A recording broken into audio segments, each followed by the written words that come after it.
Bienvenidos a la segunda parte sobre la barrera de infrarrojos. En este nuevo tutorial veremos cómo realizar la simulación del circuito que dibujamos en la primera parte. En el tutorial anterior realizamos el dibujo del transmisor de infrarrojos dentro del OrCAD Capture. Antes de realizar la simulación tenemos que entender cómo funcionan cada uno de estos integrados. Por un lado vemos que este primer integrado va a controlar al segundo integrado ICU1B. El primero es un generador de onda cuadrada y el segundo también. Lo que sucede es que la frecuencia de cada uno de ellos es diferente. Para determinar la frecuencia de salida tenemos que apoyarnos en la hoja de datos del NE556 o también en la hoja de datos del NE555. Para hacerlo abrimos la carpeta de material de apoyo y dentro de esta carpeta tenemos una carpeta que se llama 01 Datasheet NE555. La abrimos y aquí tenemos el fichero PDF. Lo abrimos también. Una vez abierta la hoja de datos, por un lado tenemos una descripción de este integrado. Más abajo podemos ver la relación de terminales, así como la descripción de cada uno de ellos. También tenemos el diagrama de bloques, el esquema eléctrico, los valores máximos de los parámetros eléctricos, como son la tensión de alimentación. También tenemos las características eléctricas, la corriente máxima que consume, etc. Pero lo más importante lo tenemos en la página número 7. Aquí se describe el funcionamiento de este integrado como generador de onda, lo que sería, aquí arriba lo vemos, a estable operación. Abajo vemos lo que sería el circuito típico y aquí la deducción de las ecuaciones que permiten al final determinar la frecuencia de salida en función de esta red formada por dos resistencias más este condensador C1. Aquí podemos ver un resumen de lo que tenemos en esta página número 7. La frecuencia de salida siempre va a ser igual a 1,44 dividido de la suma de las resistencias R1 más 2 veces R2 multiplicado por la capacidad C1. Para estos valores que tenemos aquí a la derecha, R1 igual a R2 igual a 4800 ohmios, y para una capacidad de 0,1 microfaradio, aplicando esta ecuación obtenemos que la frecuencia de salida es de 1 kilociclo. Ahora tenemos que coger esta ecuación y trasladarla al primer generador. El primer generador tenemos que tener en cuenta que la resistencia R2 no es esta R2 que vemos aquí en este esquema, sino que sería la suma de esta R2 más P1. Según teníamos en el esquema anterior. Aquí podemos ver que entre la patilla 7 y la patilla 6 está R2. En nuestro circuito, entre la patilla 1 y la patilla 2.6, la suma de estas dos resistencias sería R2. Por tanto, en la ecuación de abajo, ya lo he variado, sería R2 más P1.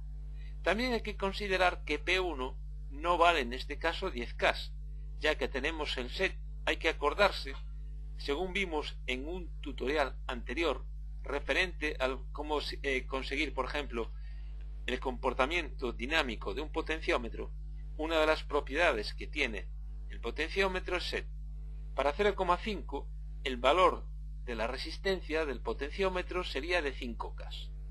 Entonces, según esta ecuación tenemos que R1 vale 4K7 más 2 que multiplica 68K que vale R2 más 5K. Esto serían 73K multiplicado por 12 nanofaradios. Tenemos que la frecuencia de salida será de 796 ciclos. Sabiendo esto, ya podemos realizar la simulación. Para hacerlo tenemos que definir un perfil de simulación. Aquí pulsamos sobre este icono el nombre de la simulación tiempo. Pulsamos en el botón de Create. Al hacerlo nos aparece esta ventana y aquí a la derecha donde pone Run to Time, sería el tiempo final de simulación, tenemos que colocar un tiempo que va a venir determinado por el periodo más grande que tenemos en este circuito. Al haber dos frecuencias teóricas de 800 y 38.000 ciclos, el periodo mayor es para la frecuencia más baja. Para una frecuencia de 800 ciclos, el periodo siempre es la inversa, de 1,25 milisegundos. Bien, nunca se va a poner 1,25 milisegundos, porque si no solamente veríamos un ciclo de esa frecuencia. Ponemos 5 ciclos, con lo cual sería 1,25 milisegundos por 4, nos darían 5 milisegundos. Pondríamos 4 ciclos, no 5. A aceptar.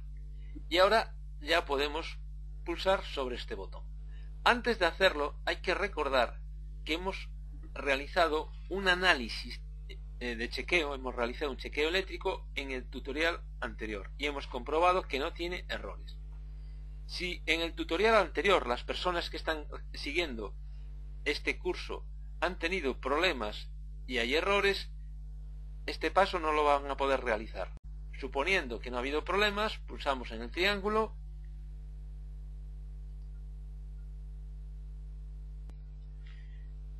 y se realiza la simulación. Se abre la ventana del OrCAD PSpice y al cabo de unos segundos nos tiene que aparecer lo que sería la ventana gráfica en negro, aquí en lo que es la ventana de salida.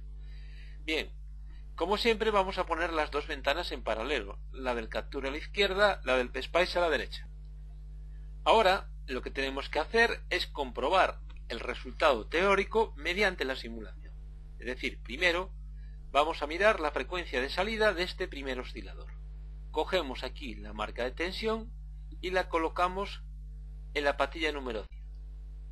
Aquí a la derecha vemos la frecuencia, la forma de onda de salida de la patilla número 5. Ahora lo que tengo que hacer es utilizar las herramientas que tiene el PSpice para medir la frecuencia de salida. Lo voy a explicar paso a paso y es muy sencillo. Lo único que tengo que hacer, en primer lugar, es pulsar 2 veces sobre este texto, el texto de V y CA1. Ahora en el teclado, Control Copy. Control C. Control Copy sería Control C. Cancelar. ¿Por qué hago esto? Porque ahora voy a utilizar una ecuación. Aquí, en este icono, que aparece la flecha en negro y el símbolo de una integral, pulso y voy a determinar, le voy a decir al programa que me calcule la frecuencia él directamente. Lo que pasa es que la frecuencia directamente no la calcula, tengo que hacerlo a través del periodo. Aquí a la derecha tengo todas las funciones definidas del PSpice y a la izquierda todas las variables de salida que he obtenido mediante simulación. Es mucho más fácil porque hice antes lo de Control Copy, copié la variable sobre la cual voy a aplicar el periodo.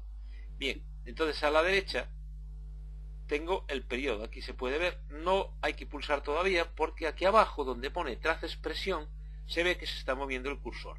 Entonces tengo que poner 1, inversa, la inversa del periodo es la frecuencia.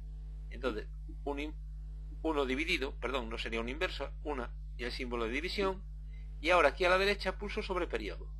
Y ahora Control V y pego la variable.